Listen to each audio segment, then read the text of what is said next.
Alhamdulillahi Rabbil Alamin. Wassalatu wassalamu ala nabina Muhammadin wa ala alihi wa sahbihi ajma'in. Amma ba'd. Vous m'entendez sur Zoom? Très bien, alhamdulillah. Donc hier on s'est arrêté au jugement concernant Al-Walima, le banquet de mariage. On a vu qu'en réalité c'était quelque chose d'assez simple et que c'était soit une sunna très recommandée, soit obligatoire selon certains savants. Mais c'est pas parce que c'est obligatoire qu'il faut s'imaginer que c'est difficile à concrétiser. On a vu que même un repas composé uniquement de dattes, de beurre, de lait séché pouvait faire office de walima. On fait avec nos moyens, mais on tient à cette sunna, pour ne pas dire à cette obligation. Et donc on arrive au jugement de la réponse à cette invitation. Une personne nous a invités à son banquet de mariage. Qu'est-ce que vous avez entendu sur le sujet? Est-ce qu'on est obligé de répondre? Est-ce qu'on n'est pas obligé de répondre? Est-ce qu'il y aurait des conditions? Oui, mais... Effectivement, Bint Enka nous a rapporté la réponse que j'attendais. Donc en réalité, c'est obligatoire de répondre à une invitation de mariage à partir du moment où on n'est pas au courant qu'il y aura des choses répréhensibles émanant des... comment on appelle ça? Émanant de ceux qui vont faire la fête, des auteurs de cette fête. Comme ça que je pourrais appeler des auteurs de ce banquet, des organisateurs. Merci Roney. Pourquoi on précise des organisateurs? Pourquoi Cheikh Sulaiman, Hafidahullah, il fait bien de nous préciser, attention, je dis bien des actes répréhensibles émanant des organisateurs ou des hôtes. Cheikh Sulaiman, il nous cite un exemple tout bête. Est-ce que fumer, c'est quelque chose de répréhensible? Oui. Bien entendu que c'est quelque chose de répréhensible. Vous imaginez si, dans une fête, on est 500, il y en a un qui décide de sortir sa cigarette. On dit, ah oui, comme cette personne, elle fume, il y a donc un acte répréhensible dans toute la fête, donc je quitte cette assemblée. Ce serait compliqué. Donc la base, c'est pas de se dire, est-ce que parmi tous les participants, ils sont tous immaculés. Il n'y a personne qui va commettre la moindre chose répréhensible. Malheureusement, on vit à une époque où nos chers tatas, notamment quand on est d'origine maghrébine, je parle que des traditions que je connais, nos chers tatas, on a beau leur dire, attention, on va essayer de faire les choses proprement, on va essayer de se limiter aux choses légiférées. S'il vous plaît, ne hurlez pas des you. Après l'échange de consentement, t'en auras toujours une qui n'en fracasse sa tête et qui criera you devant les hommes. Donc Cheikh Sulaiman Narouhali nous précise que, alors je vais lire directement ses propos. Quel est le jugement de répondre au banquet de mariage? Le Cheikh nous dit هذه الوليمة يجب حضورها على الراجح من أقوال أهل العلم. إذا لم يكن عذر. Ce banquet de mariage, il est obligatoire d'y répondre. Selon l'avis prépondérant des gens de science. Donc, on comprend qui dit avis prépondérant dit qu'il existe un autre avis qui a été soutenu par d'autres savants. Et cela tant que tu n'as pas d'excuse. Donc, deuxième condition, c'est que tu ne sois pas excusé. Donc tu es dans l'obligation de t'y rendre. Mais la personne qui serait excusée, une personne malade, est-ce qu'on va lui dire on veut rien savoir? T'as pas pu aller au Jumu'ah tellement t'étais malade, mais on veut rien savoir, le mariage tu viens. Non, alhamdoulilah, si tu as une excuse telle que la maladie ou autre, alors tu n'es plus dans l'obligation d'honorer cette invitation. Abu Hurayra, radiyallahu anhu, nous rapporte du prophète sallallahu alayhi wa sallam qu'il dit شر الطعام طعام الوليمة يمنعها من يأتيها ويدعى إليها من يأباها ومن لم يجب وَمَنْ لَمْ يُجِبْ الدَّعْوَةَ فَقَدْ عَصَى اللَّهَ وَرَسُولَهُ وَالْحَدِيث مُتَّفَقٌ عَلَيْهِ. Dans un hadith unanimement authentique, pour ceux qui veulent les références, vous le trouverez dans le Sahih d'Al-Bukhari numéro 5177 et Muslim numéro 1432, le prophète sallallahu alayhi wa sallam avait dit: le pire des repas, c'est le repas de la walima, mais pas, il s'est pas arrêté là.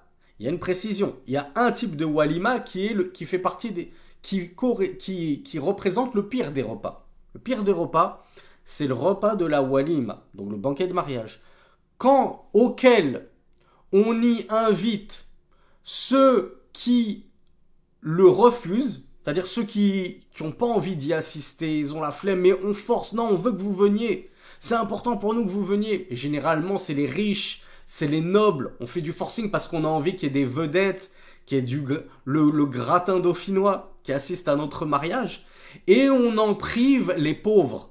Ceux qui, eux, mériteraient d'être invités pour avoir un bon repas, non, nous, on n'en veut pas. On n'a pas envie qu'ils salissent l'image de marque de notre banquet. Donc ça, c'est le pire des repas, nous dit le prophète sallallahu alayhi wa sallam. Déjà dans ce hadith, on voit une certaine exhortation du prophète sallallahu alayhi wa sallam à ne pas oublier les pauvres dans nos invitations qu'on lance.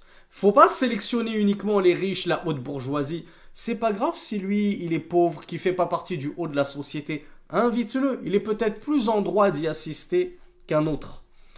Et enfin, le prophète sallallahu alayhi wa sallam a dit: et quiconque ne répond pas à l'invitation a certes désobéi à Allah et à son messager.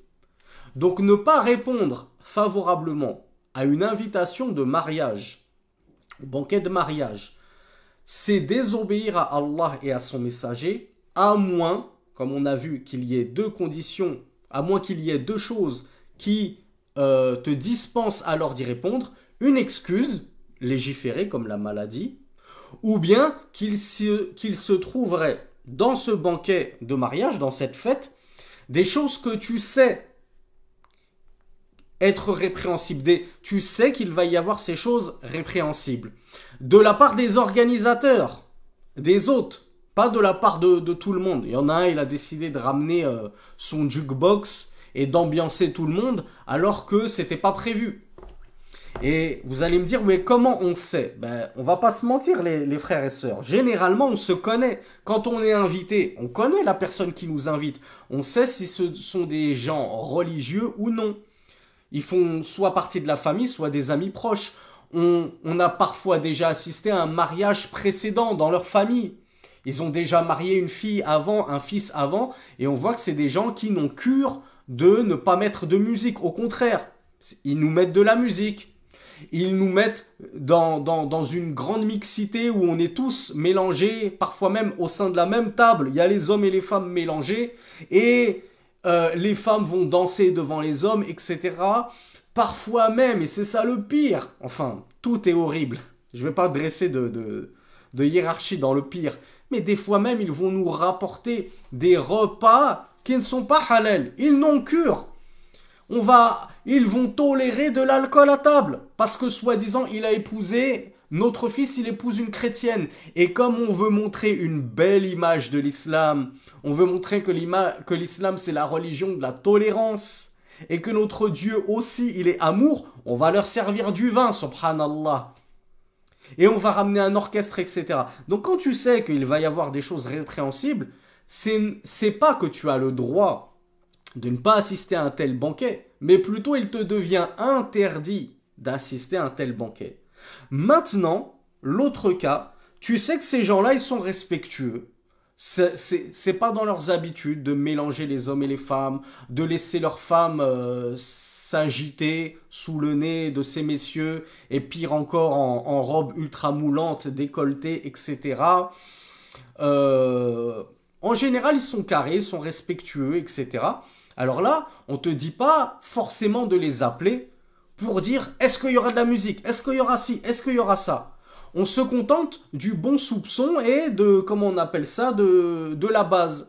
la base chez ces gens-là, c'est qu'ils sont respectueux. C'est des gens religieux, ils tiennent, ils sont respectueux, ils sont conservateurs, etc.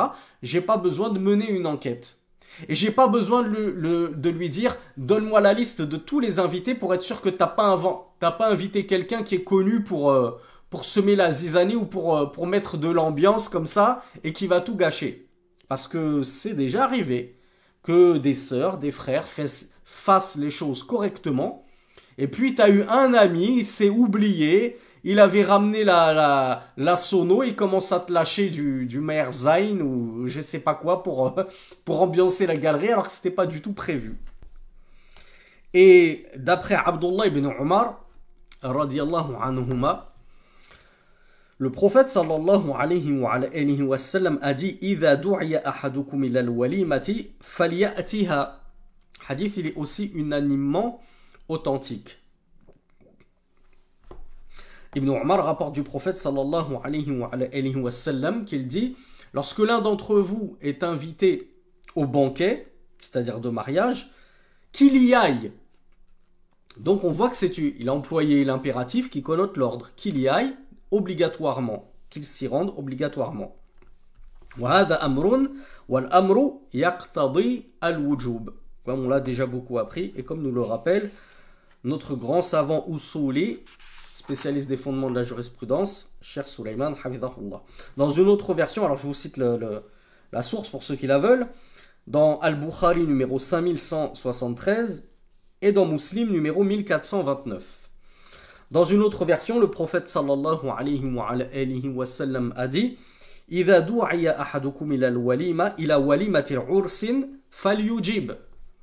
Dans une version qu'on retrouve uniquement chez Muslim, numéro 1429, le prophète sallallahu alayhi wa sallam a dit lorsque l'un d'entre vous est invité au banquet de mariage, et là il a bien précisé que c'était le banquet du mariage, falyujib, qu'il y réponde favorablement.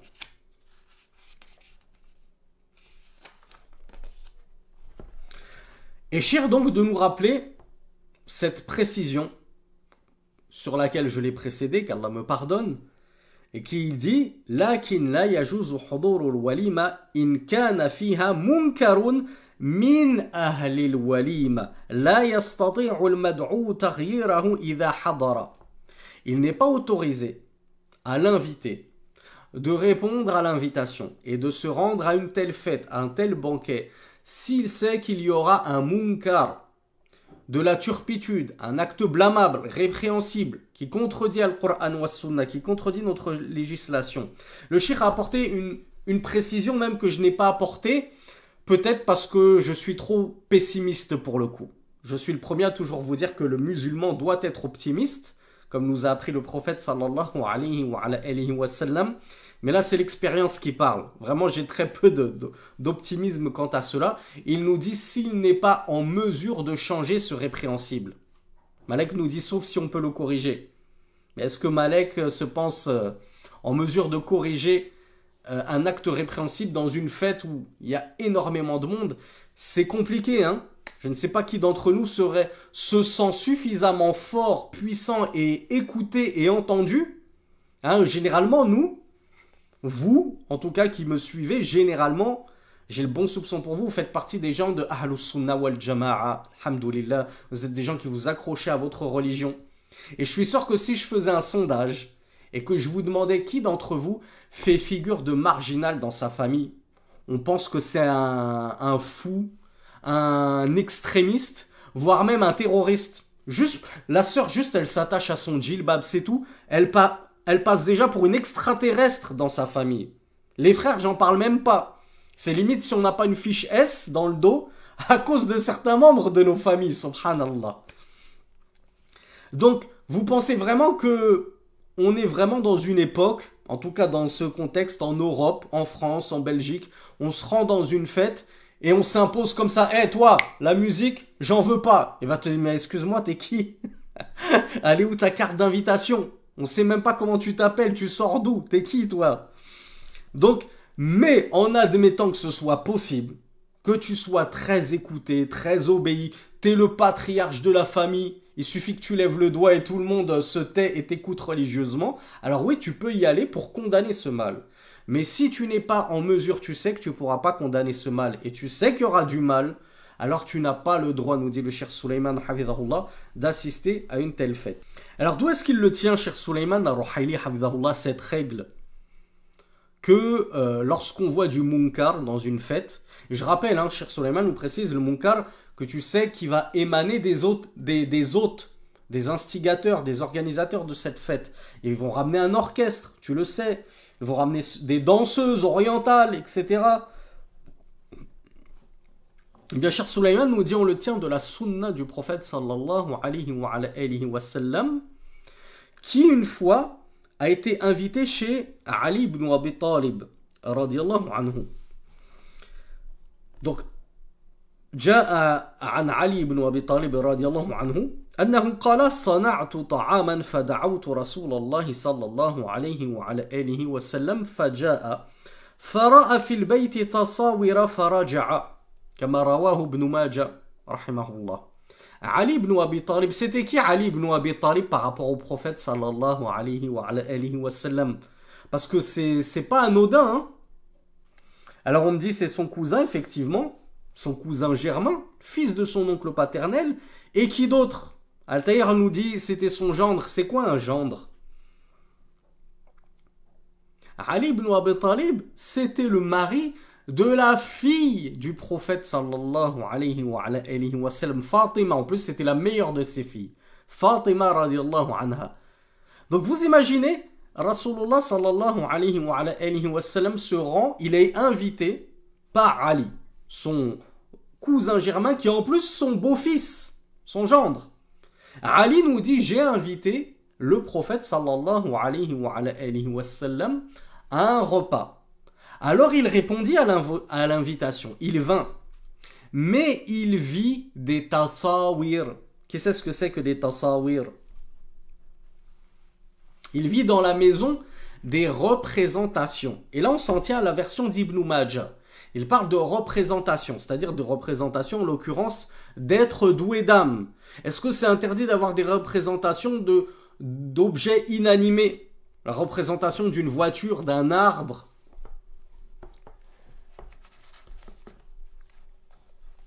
d'un beau paysage, une mer, un beau soleil, etc. Non, il n'y a aucun mal. Mais des représentations d'êtres doués d'âme, si. À partir du moment où les traits du visage sont apparents, c'est interdit. Si tous les traits du visage sont gommés, et j'ai pas dit les yeux, je sais pas d'où sort cette règle, qui a inventé cette règle que il suffit de gommer les yeux et c'est bon. J'ai flouté les yeux, c'est bon. Non, ça n'existe pas. Soit tu coupes la tête, comme l'a dit Rasulullah sallallahu alayhi wa sallam. Il a dit as-suratu ar-ra's, fa idha quti'at zalat.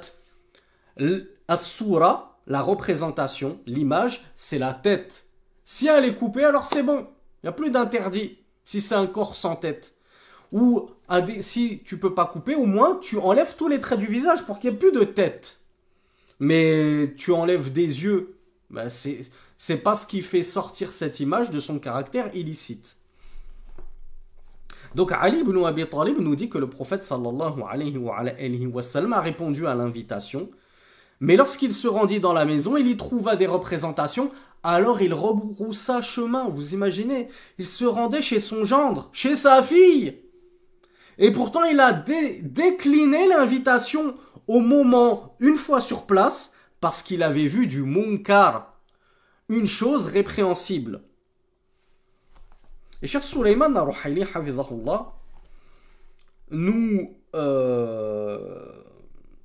et il avait justifié en plus, en disant « Innal malaika la tadkhulu baytan fihi tasawir » Certes, les anges ne rentrent pas dans une maison dans laquelle se trouvent des représentations, c'est-à-dire des représentations d'êtres doués d'âme. Le Cheikh Sulaiman Hafizahullah nous adresse une petite pique envers nos amis malikites, qui vont vous dire « Ouais, mais attention !» Qu'est-ce qu'ils disent les malikites par rapport aux représentations?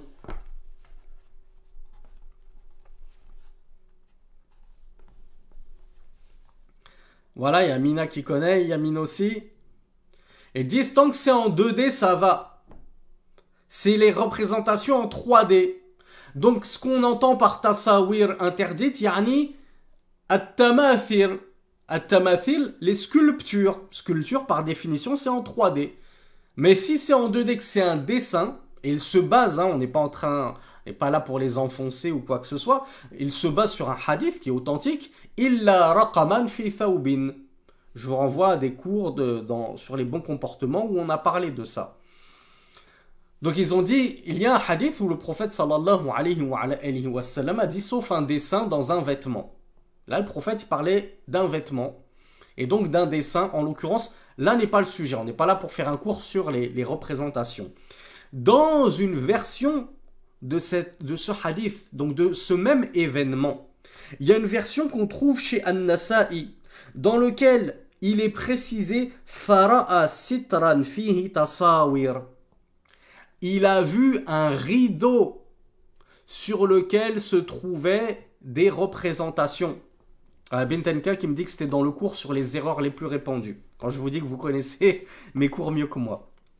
Quoi qu'il en soit, ici cette version chez An-Nasa'i, elle précise et elle ajoute une précision importante par rapport à la version d'Ibn Majah, c'est que ces représentations, elles se trouvaient où? Sur un buffet? Non, elles se trouvaient sur un sitar, sur un rideau.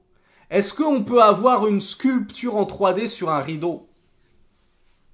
Alors, je sais qu'on n'arrête pas le progrès, mais placez-vous dans le contexte, il y a 1400 ans, forcément c'était en 2D, on est d'accord. Donc ça c'est un argument qui invalide l'opinion des Malikites, avec tout le respect que nous avons pour eux, et qui prouve que même en 2D, Rasulullah sallallahu alayhi wa sallam a refusé d'honorer son invitation parce qu'il a vu des représentations en 2D sur un rideau.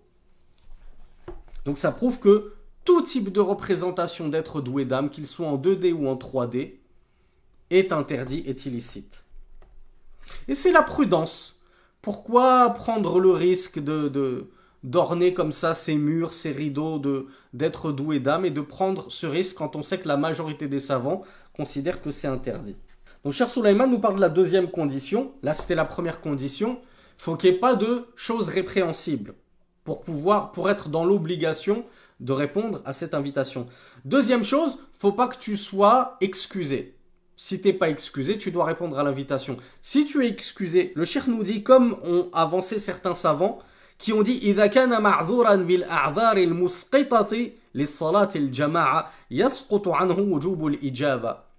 Si tu fais partie de ceux qui ont une excuse telle que ça t'aurait excusé de ne pas assister à la prière en congrégation, et ça nous concerne tout particulièrement nous les hommes, pour cause de maladie par exemple, pour cause que j'ai pas de moyens pour me rendre jusqu'à cette fête et qu'il fait une pluie diluvienne. Et moi, comme je suis obligé de prendre les transports et rien que de chez moi jusqu'à la prochaine station de bus, il y a des centaines de mètres et il y a une pluie diluvienne, il y a de la boue par terre, etc. Toutes ces excuses qui t'auraient permis de ne pas assister à la prière en congrégation, ben a fortiori, ça te dispense de te rendre à un tel banquet. Donc lorsque tu as une excuse, tu peux ne pas te rendre au banquet. Si tu n'as pas d'excuse et qu'il n'y a pas d'acte répréhensible à ce banquet de mariage, et autant dire que ça devient de plus en plus rare, on va pas se mentir, mais j'espère qu'un jour les gens reviendront petit à petit à l'islam originel, à l'islam authentique, au respect du Coran et de la Sunna et ainsi de suite. Eh bien, j'espère que bientôt on n'aura plus aucune raison de décliner les invitations.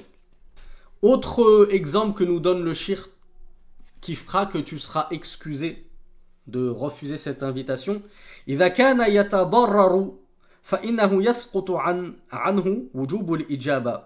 Si tu vas tirer un préjudice de répondre à cette invitation, alors tu n'es pas obligé de répondre à cette invitation. Comment ça tirer un préjudice? Qu'est-ce que vous en comprenez? Qu'est-ce qui vous passe par la tête quand vous entendez ça? Si tu en retires un préjudice,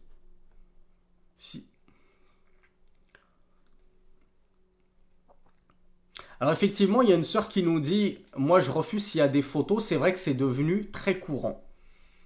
Que les gens maintenant photographient comme ça, et on se pose pas la question, est-ce que cette sœur, elle, déjà peut-être que religieusement, elle est de l'avis que les photos sont interdites. Moi par exemple, je suis pas de cet avis-là, mais je respecte les personnes qui ne sont pas du même avis que moi et qui refusent qu'on les prenne en photo, en vidéo, etc. Et imaginez que cette sœur, c'est une muntaqiba. Et que, comme elle est entre femmes, elle se met à l'aise. Peut-être même qu'elle va carrément enlever son voile. Et il y a des femmes qui vont prendre des photos, des vidéos. Et ensuite, ça part sur WhatsApp et Telegram. Et toute la famille voit ça, les messieurs comme les femmes. Et ça, c'est une catastrophe. Donc on peut comprendre qu'il y a des sœurs qui peuvent refuser ça juste à cause du problème des téléphones portables. Maintenant, il y a une nouvelle mode, entre guillemets, qui commence à prendre racine, et c'est une très bonne mode, c'est une très bonne chose, c'est que certains obligent les convives à déposer leur téléphone portable dans un vestiaire à l'entrée. C'est-à-dire, voilà, pour ne pas qu'il y ait de photos qui fuitent et de vidéos, tout le monde dépose son téléphone portable à l'entrée et on passe un mariage convivial comme ça où on n'a plus que les uns les autres pour parler entre nous. On n'est plus tous rivés sur nos écrans et chacun se fait la tête, personne ne parle l'un avec l'autre parce qu'on est tous occupés avec nos écrans de téléphone. Donc ça, c'est une bonne chose. Il y a un autre préjudice, c'est par exemple, il se trouverait quelqu'un, ça c'est, je crois que c'est les Shafi'ites qui ont parlé de, notamment l'imam An-Nawawi dans son charh de Sahih Muslim, qui avait dit s'il se trouve quelqu'un que tu ne peux pas éviter et qui t'est très préjudiciable.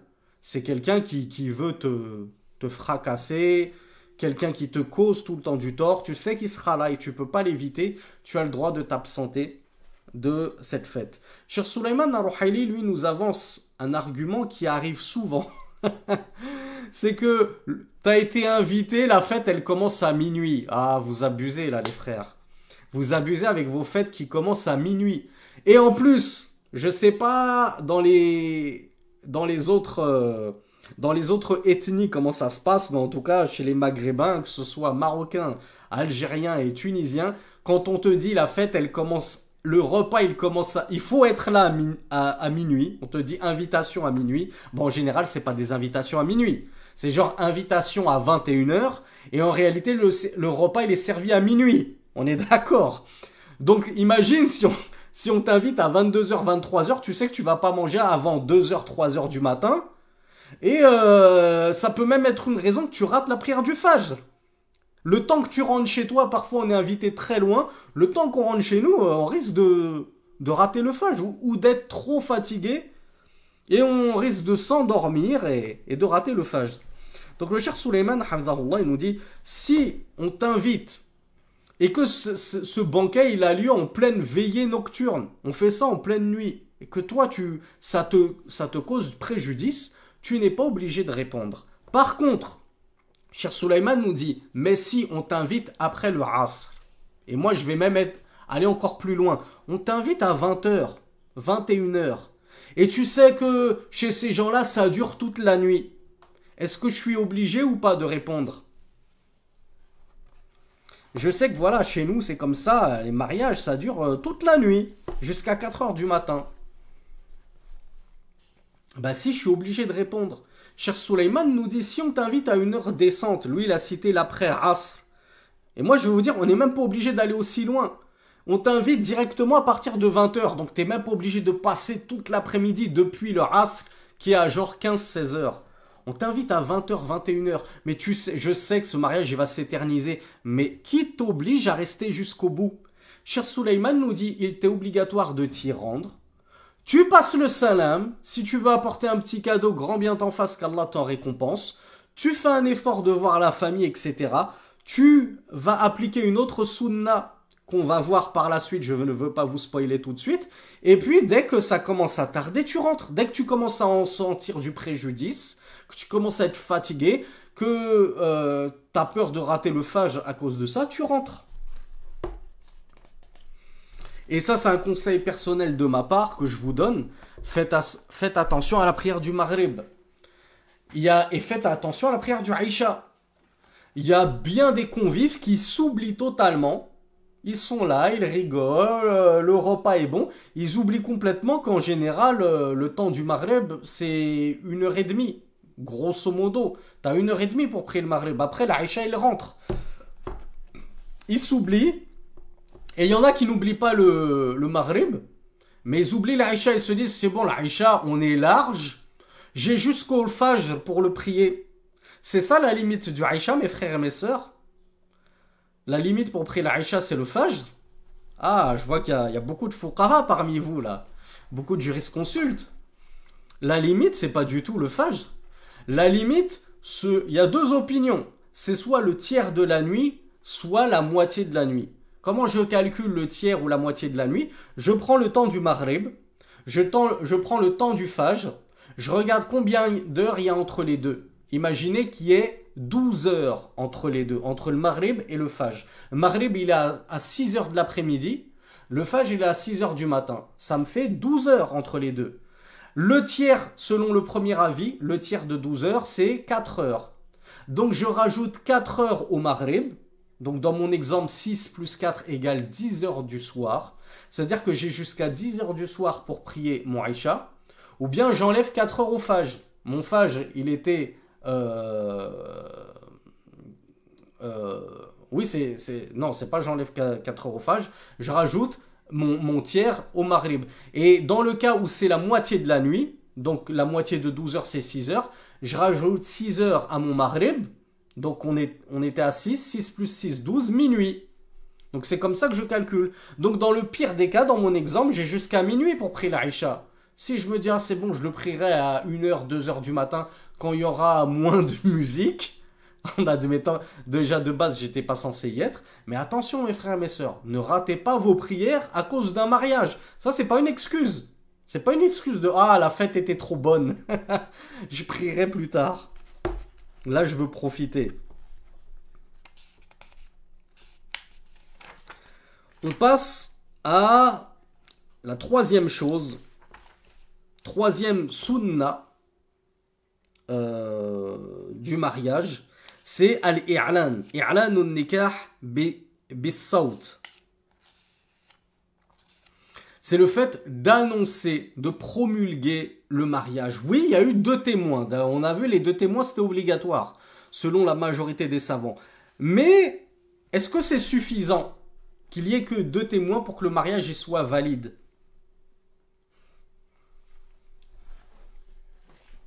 Ah, flûte!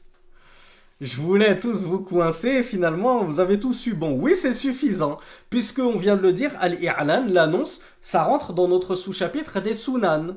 Qui dit sunan dit, c'est pas une obligation, c'est pas une condition.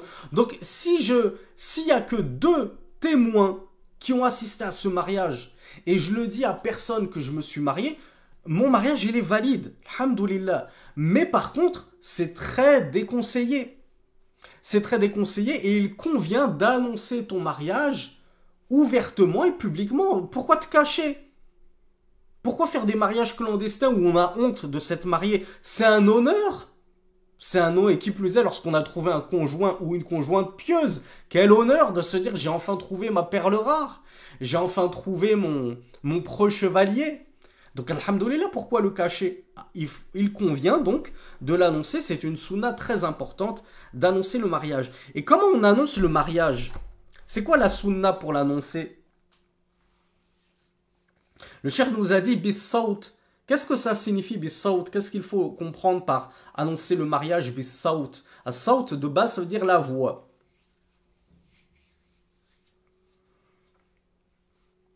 Alors, bis-sawt, ce qui est voulu, c'est par les chants. Et qu'est-ce qui accompagne les chants?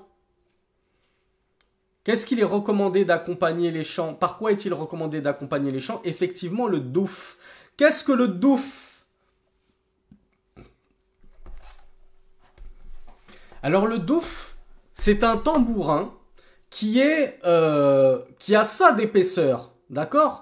C'est pas le tambourin qui a un long cou. Vous savez, ce qu'on appelle la derbouka. Derbouka, elle a un long tronc. Et puis, tu as la tête qui est recouverte d'une peau de bête. cette derbouka-là, selon la majorité des savants, elle n'est pas autorisée.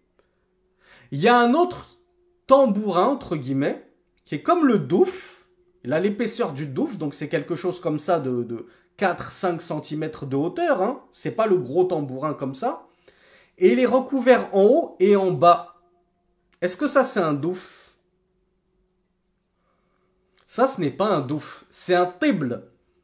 Et le tibl également, chez de nombreux savants, ça ne passe pas. Ibn Uthaymin a dit, le tibl, le fait qu'il soit recouvert en haut et en bas d'une peau de bête, et maintenant ça va être, je sais pas quoi, du polystyrène, ou pas du polystyrène, mais du polyester, je sais pas quoi, peu importe ce que c'est, ça va produire un son beaucoup plus puissant. Et c'est pas ce qui est voulu. Nous, c'est un douf qui est khafif, qui est léger, qui produit un son léger, mais suffisant pour, entre guillemets, s'ambiancer. Il y a un autre style de douf, donc de tambourin. Il va être donc court sur pattes, si je puis dire. Donc il n'a pas un grand tronc. Il est recouvert que d'un seul côté. Donc de l'autre côté, c'est du vide. Hein. Il est ouvert de l'autre côté. Par contre, il a des, comment on appelle ça, des j'ai oublié le terme. Pas des timbales, je ne sais pas comment ça s'appelle. Des cymbales, comme ça qu'on dit. Vous savez, des petits cliquetis qui font... Lorsqu'on le secoue, le douf, sans même le taper, ça fait un tintement. Des clochettes, quelque chose comme ça. J'ai oublié le terme. Ça aussi, c'est pas autorisé.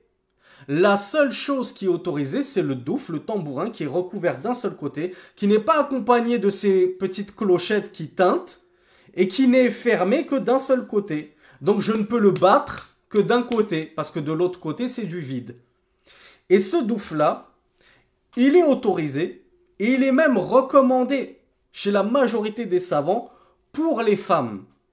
Les savants, ils sont unanimes que pour les femmes, c'est autorisé de battre le douf et de l'accompagner de chants.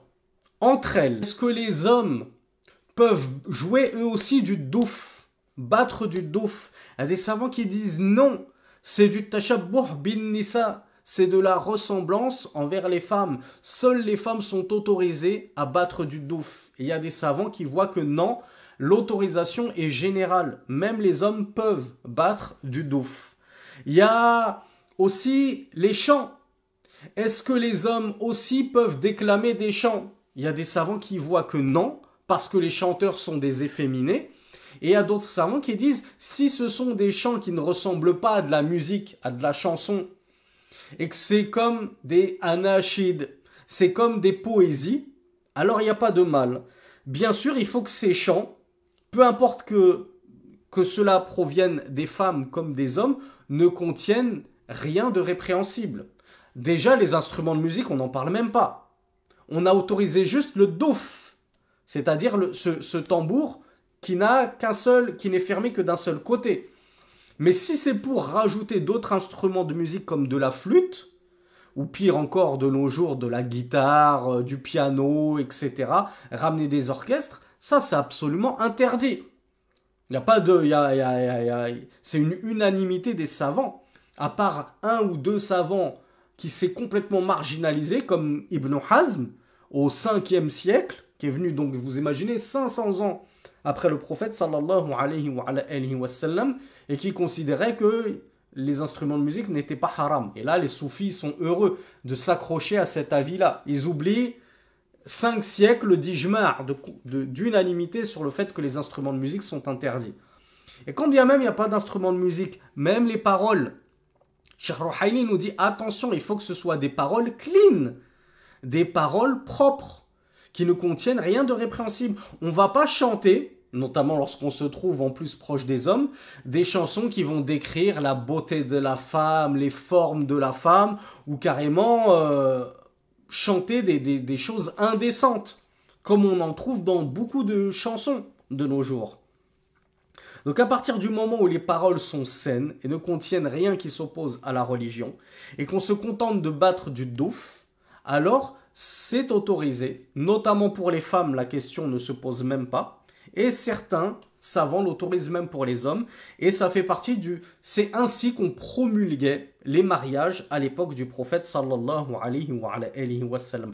De sorte que les gens, quand ils passaient près d'une maison et qu'ils entendaient le tambour être battu et des femmes chanter, eh bien ils se disaient, ah tiens, dans cette maison on a marié quelqu'un. Le prophète sallallahu alayhi wa sallam disait faslu ma bayna al-halal wal haram ad-duff wa as-sawt fi an-nikah. Ce qui officie la différence entre le licite et l'illicite, qui prouve qu'on s'est marié dans le halal ou bien qu'on est dans une union clandestine et haram illicite, c'est le fait de battre le douf, donc le tambourin, et as-sawt, c'est-à-dire les chants, dans le mariage. Donc voilà pourquoi je vous ai dit, il ne convient pas de faire ces mariages clandestins, parce que ça ressemble à un mariage illicite. Pourquoi tu te caches? Tu es dans le licite, non? Tu t'es marié proprement, tu as fait les choses dans les règles, tu as toqué à la porte du tuteur, tu as épousé cette femme en présence de témoins. N'aie pas honte. Annonce, promulgue ton mariage. Fais un banquet, etc.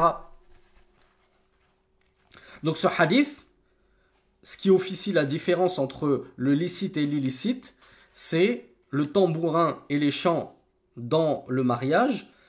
C'est rapporté dans les Sunan d'At-Tirmidhi numéro 1088.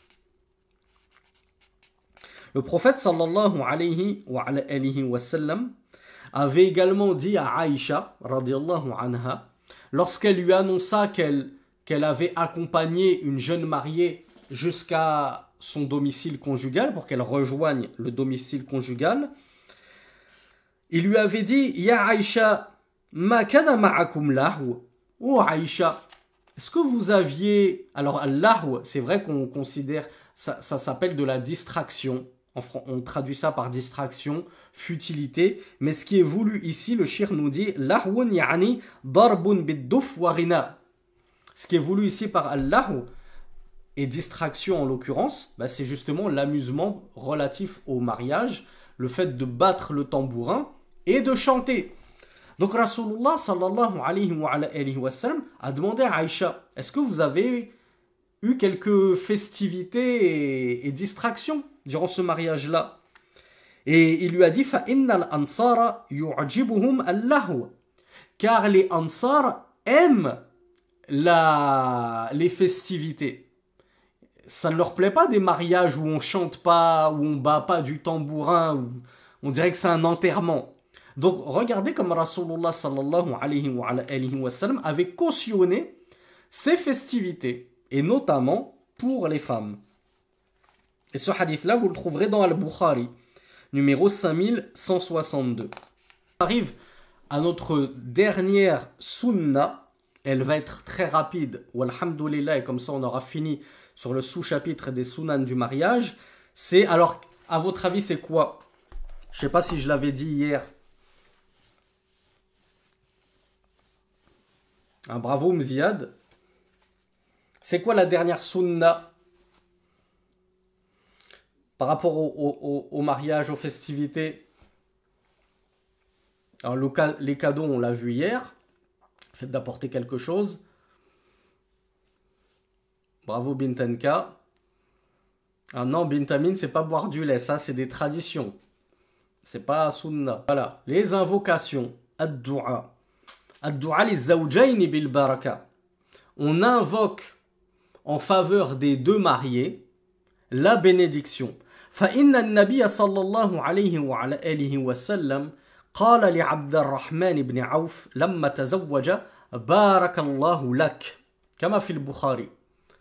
Le prophète sallallahu alayhi wa sallam avait dit à Abdurrahman ibn Auf lorsqu'il s'est marié, Barakallahu lak. Donc ici, il n'a pas dit fika. Et il n'y a pas de mal à dire Barakallahu laka ou bien alayka à la place du Barakallahu fik que vous connaissez tous. Ici, ce qu'il convient de dire, la sunna, c'est de dire Barakallahu laka. Qu'Allah te bénisse, c'est-à-dire ton mariage. Et donc cette sunna d'invoquer la baraka pour le marié et la mariée, on le trouve notamment dans l'authentique de Bukhari, numéro 5155. Et dans un autre hadith rapporté par Abu Huraira, radiyallahu anhu, il nous dit que le prophète, sallallahu alayhi wa sallam, lorsqu'il félicitait l'homme qui s'était marié, donc n'importe quel homme parmi ses compagnons qui se mariait, pour le féliciter, lui disait « Barakallahu laka wa baraka alayka ». Donc vous voyez, on a laka et alayka dans le même hadith. « Wa jama'a baynakuma fil khayr ». Et dans une version fi khayrin, à la forme indéfinie. Et ce hadith, où on voit les deux versions, barakallahu laka, wa baraka alayka, wa jama'a baynakuma fil khayr, qui signifie et qu'Allah vous réunisse tous deux dans le bien, eh bien cette version on la trouve dans Abu Daoud, numéro 2130. Et enfin, d'après Al-Hassan, qui nous dit que Uqayl ibn Abi Talib radiyallahu anhu avait épousé une femme. Alors on lui avait dit en guise de félicitation Birrifa wal banin. Birrifa qui signifie un petit peu prospérité, heureux ménage. La traduction la plus correcte c'est heureux ménage. Birrifa, puissiez-vous cohabiter dans le bien. Donc ce qu'on appelle en français heureux ménage. Et plein d'enfants. On vous souhaite d'avoir plein d'enfants, une belle progéniture. Faqala, alors il répondit à ces gens-là qui le félicitaient avec ces félicitations qui, après tout, ne comportent rien de mal. De dire heureux ménage, ayez plein de beaux enfants, ça reste des doigts, on est d'accord. Mais il leur a dit Qulu kama qala Rasulullah sallallahu alayhi wa sallam. Il leur a dit, dites, comme disait le prophète sallallahu alayhi wa sallam, Barakallahu fikum wa baraka lakum. Là, on voit la troisième version du Barakallahu, le fameux Barakallahu fik qu'on connaît tous. Barakallahu fikum wa baraka lakum. Donc, on voit que ce soit fik, laka ou alayk, il convient et il est sunna d'invoquer la baraka, la bénédiction, sur les mariés. Et ce hadith qui mentionne le barakallahu fikum et qui est attribué aux agissements du prophète sallallahu alayhi wa sallam, vous le trouverez dans les Sunan d'An-Nasa'i, numéro 3371. Donc le shir de conclure, hafizahullah, يسن لمن حضر العقد أو لقي الزوج بعد العقد أن يدعو له بالبركة إما أن يقول بارك الله لك أو يقول بارك الله لك وبارك عليك وجمع بينكما في الخير. Donc le cheikh nous dit cette sunna, quand est-ce qu'on la réalise? On la réalise lors du contrat de mariage. Une fois que voilà, le tuteur lui a dit Zawwajtuka binti, je t'ai marié ma fille. Le mari a répondu Qabilt, j'ai accepté. Eh bien, c'est là qu'on lui dit, on s'empresse de lui dire Barakallahu lak, Barakallahu alayk, Jama'allahu baynakuma fil khayr, et ainsi de suite. Ou bien, le cheikh nous dit, ou bien, si tu n'as pas assisté au mariage, tu peux le dire une fois que tu le croises. Tu sais qu'il vient de se marier, tu le croises, à ce moment-là, tu le félicites avec cette dua. هذا والله أعلم وصلى اللهم على نبي الهدى محمد بن عبد الله وعلى آله والصحابة